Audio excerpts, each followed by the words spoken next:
Hello all இந்த vlog பார்த்தீங்கன்னா past week before week Saturday அன்னைக்கு எடுத்தது. காலையில் பிரேக்ஃபாஸ்ட்லாம் சாப்பிட்டுட்டு வீட்டிலேருந்து ஒரு 11 மணி போல் நாவலூர் இருக்க காஸ் 24 தான் போயிருந்தோம். ஒரு செகண்ட் ஹேண்ட் கார் வாங்குறதுக்காக கொஞ்சம் நாளாக பார்த்துட்டு இருந்தோம். இவங்க கிட்ட 2 கார் எங்களுக்கு பிடிச்சிருந்தது. அன்றைக்கி டெஸ்ட் ட்ரைவ் வரதுக்காக புக் பண்ணியிருந்தோம். நாங்கள் போன டைமுக்கு இந்த ஹோண்டா சிட்டி தான் ஃபஸ்ட்டு அவைலபிளாக இருந்துச்சு. ஸோ அதை ஃபஸ்ட்டு டெஸ்ட் ட்ரைவ் பண்ணி முடிச்சாச்சு. ஹஸ்பண்டோட ஃப்ரெண்ட்ஸும் கூட வந்திருந்தாங்க. இன்னொரு கார் வரதுக்கு 4 ஆகும்னு சொன்னாங்க.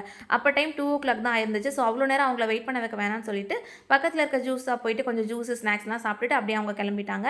நாங்கள் அகைன் வந்துட்டு கொஞ்சம் நேரம் வெயிட் பண்ணிட்டு இருந்தோம். 4 காரும் வந்துருச்சு. இந்த கார் அதுக்கப்புறமா டெஸ்ட் ட்ரைவ் பண்ணி பார்த்தோம். எங்களுக்கு கம்பேரிட்டிவ்லி இந்த கார் ரொம்ப பிடிச்சிருந்தது. 70,000 கிலோமீட்டர் தான் ஓடி இருந்துச்சு. ஸோ காரும் வந்து பக்கா கண்டிஷனாக இருந்துச்சு.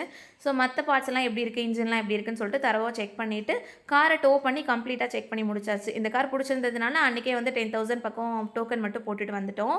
அங்கேருந்து கிளம்பும்போதே 6 மேலே ஆகிடுச்சு. லஞ்சும் பெருசாக எதுவும் சாப்பிடல, ஜூஸ் ஸ்நாக்ஸ் மட்டும் சாப்பிட்ருந்தோம். ஸோ நல்ல பசி வரும்போதே டின்னர் வாங்கிட்டு வீட்டுக்கு வந்தாச்சு. டே இப்படி தான் போச்சு. நெக்ஸ்ட் விளாகில் பார்க்கலாம். அது வரைக்கும் பாய்.